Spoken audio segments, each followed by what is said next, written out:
what'd you do? I went to a vernissage, but it wasn't your typical wine and cheese affair. There was a hip-hop atmosphere, there was some graffiti on canvas, and we went to go talk to some of the artists and see their work. Okay, what about you, Eddie? Quake, Marilyn Manson, we're being bombarded by a ton of violent imagery. Is it affecting us? What about you, Josh? Well, I don't know if you're aware, but it's illegal to rollerblade outdoors. So what we did is we went to the Taj Mahal, which is an indoor blading rink with ramps and all kinds of gear for people who are into that. And basically, we watched some people do what they do, and we spoke to some people, and it's just like a very good atmosphere for people who don't want to get tickets. And you, Ellie? Well, Buddhism has been getting a lot of coverage lately, you know, seeing all the Hollywood stars holding hands with the Dalai Lama. But it's not exactly the quick route to enlightenment. So we spoke to a girl, Emmy Lee, and she's a young Buddhist, and she told us about it. I also did another story on steroids. We've heard a lot about it in the media, but is it worth risking your health for? Well, we talked to a guy who's actually taking them to find out.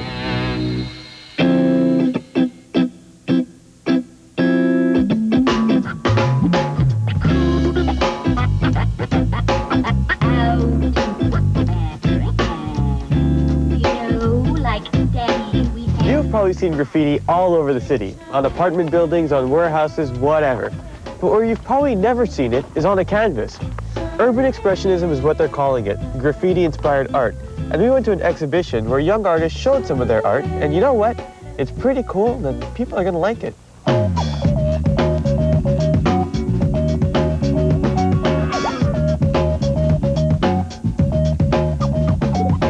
We're taking it from the street and bringing it onto a different canvas. Instead of a brick wall, the canvas is now an actual canvas. So why did you help organize this vernissage?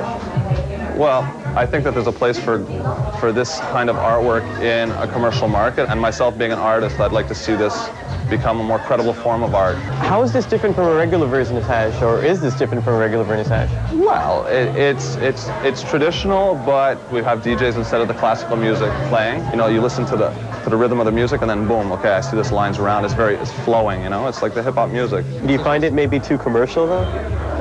Yeah, none of us, I don't think, have ever come across anything like this before. It is too commercial in the way that, you know, we're on television and it's normally, you know, a late night thing, which is quite unorganized in a way, but it's interesting, though, having the commercial aspect to it, because it's a very sellable art in that way, because it's approachable. It has to be commercial to an extent. There has to be attention, there has to be hype evolved around it to get the artist recognized. It has to reach a mass of people for people to accept it. And this is, unfortunately, the only way to reach a mass is through hype, through media. Art with attitude on Take One tonight. I'm Jamie Orchard at Kilo Cafe for a graffiti-style hip-hop vernissage. Is this your first vernissage, this one? Yeah, it's my first, vernissage inside of a gallery, I suppose. Most of my stuff has been done outside on the street. When you go out and you do a piece, it's normally larger scale. It's transient. It's a performance in itself, using your whole body to make the piece. You know, I experimented a lot, and I didn't really do a lot of work that I would normally do on the street with spray paint. I tried to fool around with things that would be impossible to do on the street. Do you feel then that graffiti is gaining acceptance? Slowly but surely, yes, it is. One time it was very accepted in New York, like 10 years or maybe 20 years ago. And now you have like a sort of renaissance of new mutant spray can artists and things like that.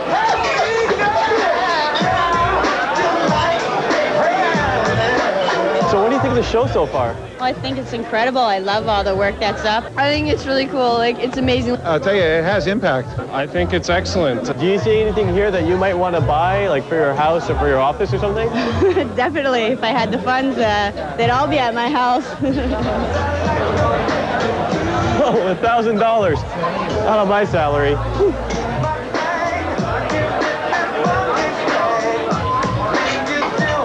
Is it cool kind of seeing your stuff, like, you know, with a price tag beside it and people looking at it? It's very strange, very strange. I never really did it to sell, and I was just doing it for myself because I really just enjoy the art form, enjoy graffiti and things like that. How do you feel about having your work on canvas rather than like on a wall? It's a good thing because people can buy it, so it's a good way to make money. It's legal, and it's a good way to get yourself known. Do you think shows like this are going to become the norm? Well, I think they're becoming more and more the norm. I think we've seen a real turn in the art world towards art that is more underground or popular. There's been a real acceptance of this kind of work. I think it's a new art form, a new culture that's starting to develop, and it's really inspirational.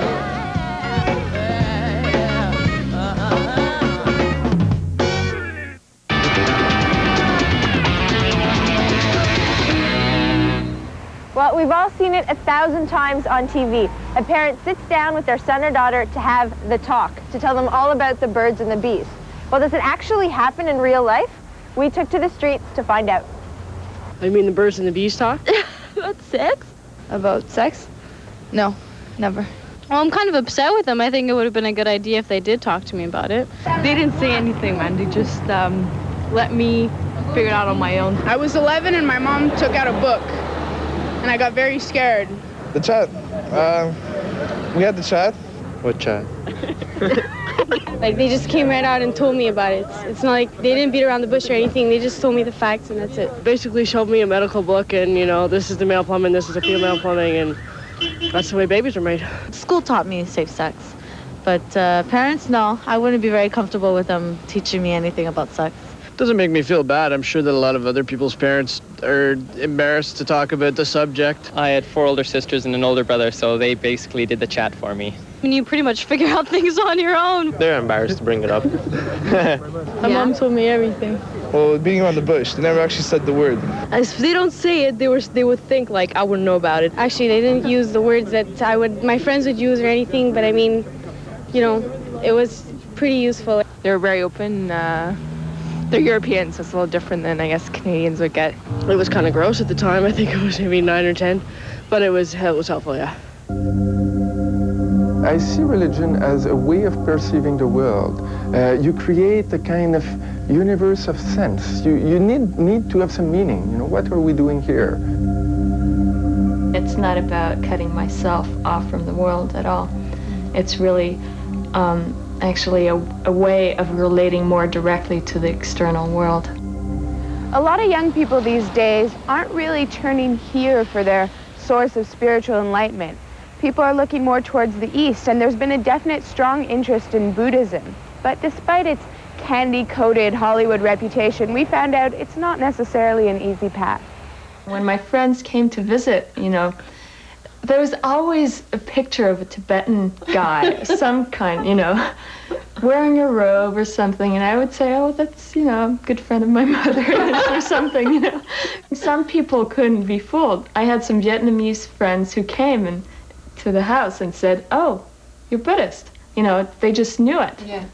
Since I was young, I had a very strong quest because I'd been very shocked by death. And realizing that we will die, I said, I have to find a path that will bring me to relate with life in the most open way. And it's only when I met Buddhism that I realized that that already existed. At some point I realized that it wasn't just my mother's thing, or it wasn't just for extremely neurotic people, you know, that it could be something, you know, it could concern me as well. It could actually help me go through my life. So this is your own meditation room? Yes. We bow as we enter. Oh, okay.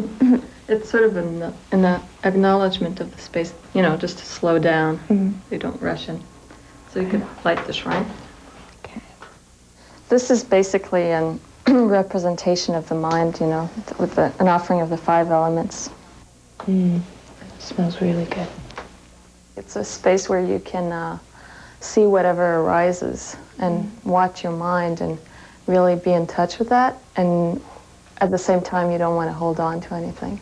You sit down cross-legged and you just rest your hands naturally as they fall. And you try to sit up straight, eyes open, because it's about working with including everything in the environment. You know, having an awareness of the environment as well. Instead of, you know, going away in your thoughts or in escaping this world, you just come back to it constantly. We call it a practice because this is what you're doing it on the cushion, but it's a practice for, you know, outside of the meditation room, in the real life. I think the meditation had a big impact in my life. And this is what got me interested in the study of religion as such. throughout life, we always encounter disease, or we get associated with things that we don't like. We get dissociated from things we like. The meditative process in Buddhism aims at breaking the patterns. So if you start the practice earlier, then you have less pattern to break. There is always a need to have some kind of religious orientation or some kinds of answer to very basic questions. One needs to be comfortable with the practice. If the practice does not feel comfortable, then one is on the wrong path. Elle est toujours avec nous. Et là, il y a tellement de monde que comme... I didn't think that my children would become Buddhist. I said, maybe when I will be dead, they would say, what was special with my mom? Oh, yeah, she was Buddhist. So maybe there's something interesting there. I wouldn't say it's easy, because then there would be something fishy about it. Work with your emotions, your aggressions, your pain. You can't expect somebody else to come and do it for you. You have to acknowledge that nobody else is going to save your life but yourself.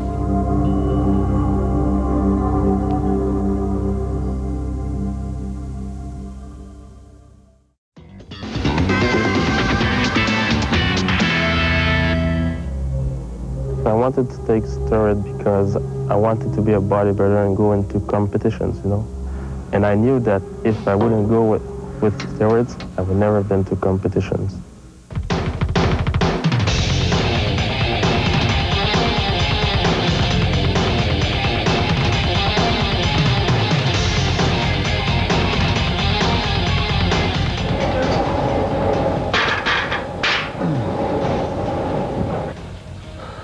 We hear a lot about the use of steroids in sports, but has the media maybe blown it out of proportion?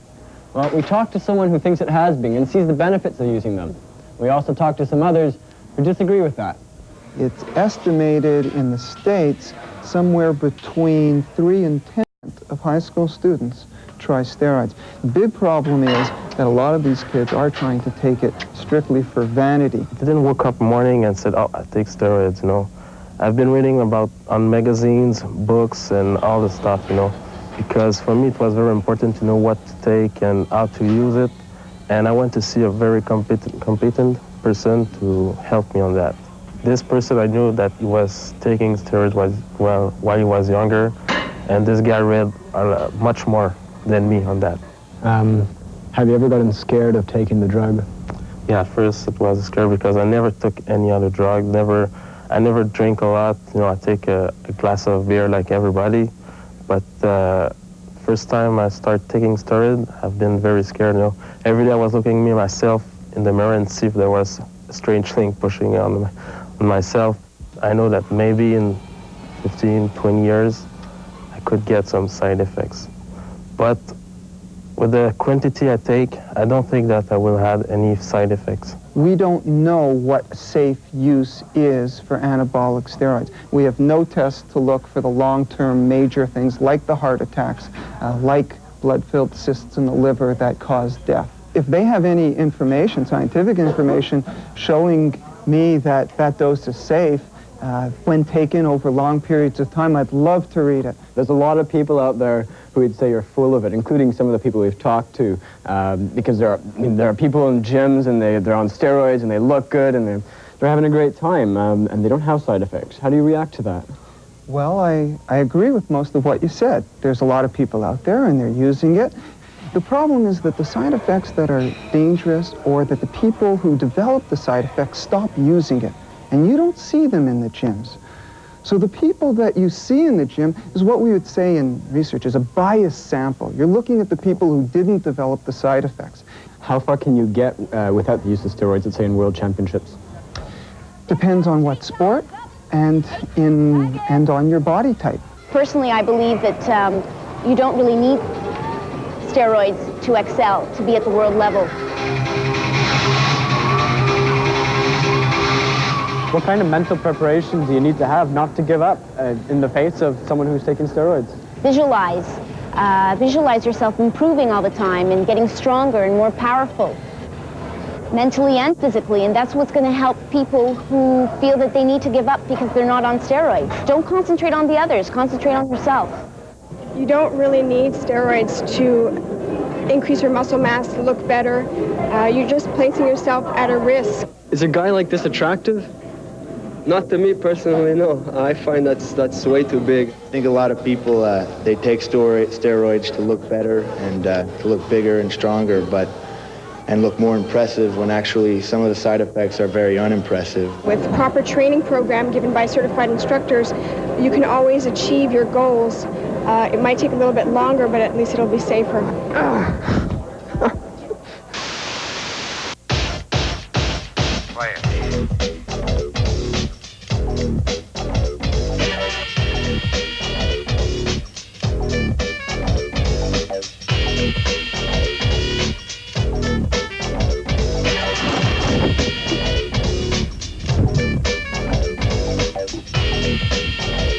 For those of you who are into inline skating and are tired of getting harassed by the cops or the bitter cold of winter, you can come here to the Taj Mahal, where you can board, you can blade, and you can even compete.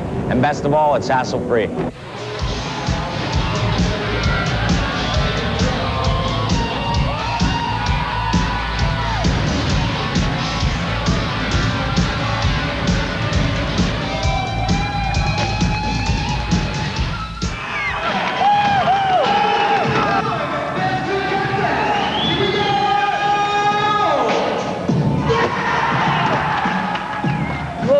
It's different, you know. It's attached to your feet, you can't get rid of it, you know. It's, in a way, some tricks we do, like vert, when we ride it, skateboarders, if they screw up, they can kick away their board. We can't. We have to ride it out. So why did you decide to open an indoor rink? There was no place to go, and we're lovers of the sport, so we wanted to support it and create a place. And we like the kind of people that it attracts, and it's more community-oriented. It's a safe place. The parents are really happy that the boys, they know where their boys are. I used to get in trouble a lot, and so when I skate, I don't get into any trouble at all. Unless it's like a ticket from stupid stuff, you know. We're asking everybody to clear out the street course. We're going to start in a few seconds. The B class, first heat for B class. So it's very popular. We're getting more people in it, you know, like doing, competitions that stimulate the market, and it's going to grow for a while. I think for the next 2 years, it's going to explode.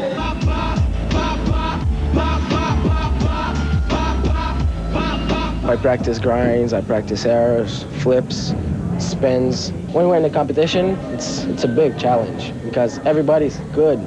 There are good people out there, and it's kind of hard to beat them. Basically, street, it's the components that you can find in a city, which is stairs, handrails, gaps, and a vert, it's a half pipe. This one here at Taj Mahal is the 11-footer, so they will do their maneuvers on this half pipe. Oh man, these people rip. It's really cool.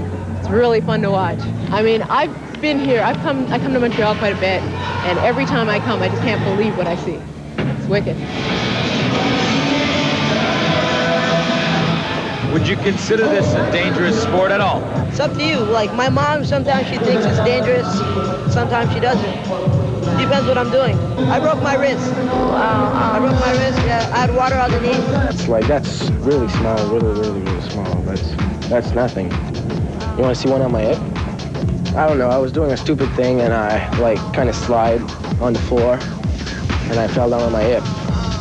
Yeah. That really hurts. What's some of the most impressive stuff you could do here? Depends, whatever impresses you. It's true. What about what impresses you that you can do? Everything. How far do you want to go with this? Bro, get paid every day just for skating.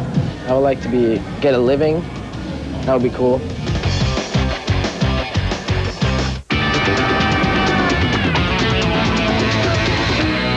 I think the media, in fact, don't just represent violence. The media, in fact, are violence.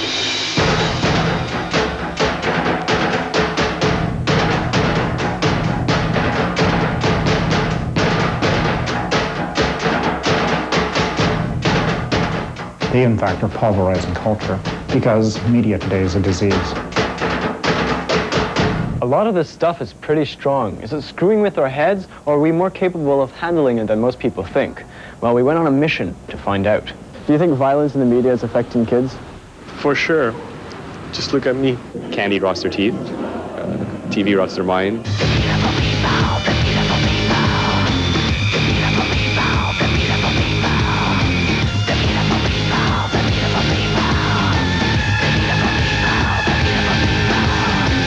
if you look at the history of any kind of public art, you're going to see that in the entire world history, it's always been this issue. I mean, in Victorian literature, there's a problem around sex and stuff, and you had to protect the world from sex, and now you have to protect the world from violence or whatever. It's not that this is new, it's just that it's a new stage of what we've always dealt with. The news is terribly violent, and it's not to blame the newscasters, it's just that that's what's on the air, you know, and that's what happens.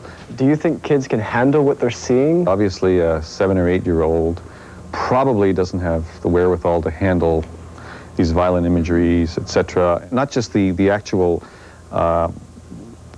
death or dismemberment of a person, but the other person who's doing the action and the real cruelty and hatred that comes out of the person who's winning the fight. You know, that's even maybe more scary.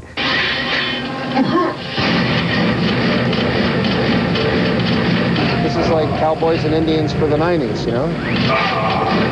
This may not look like your typical war zone. In fact, it might look like the street you live on. But we're going to join a group of guys who are playing Quake, possibly one of the most violent games on the market today. So wish me luck on my first time as a war correspondent.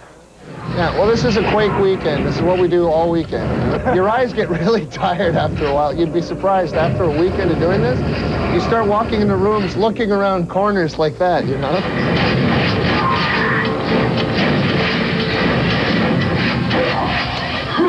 Doesn't all this violence sort of affect you?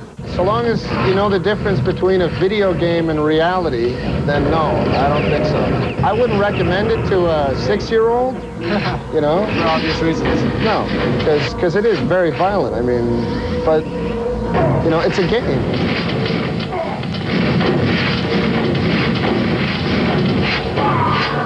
Jim, somewhat of the quiet killer type. Is it a lot of fun? It's a lot of fun.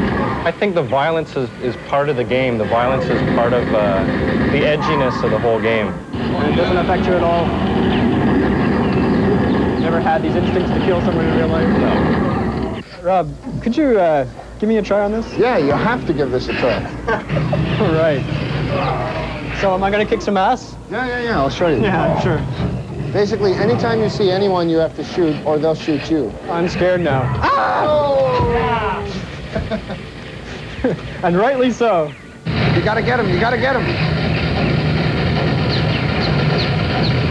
Anticipate, anticipate. Yeah, you got one of them. This may be incredibly sick, but it's also incredibly addicting. Most intelligent teenagers, especially by the time they get to be teenagers, know that what they see on television isn't really the truth. It's more fiction than anything else. Kids will do what they want to do, and I'll do what I want to do. By forcing them not to do something, you're not going to make them want to do it more. That's it for BuzZone this week. Hasta la vista, baby.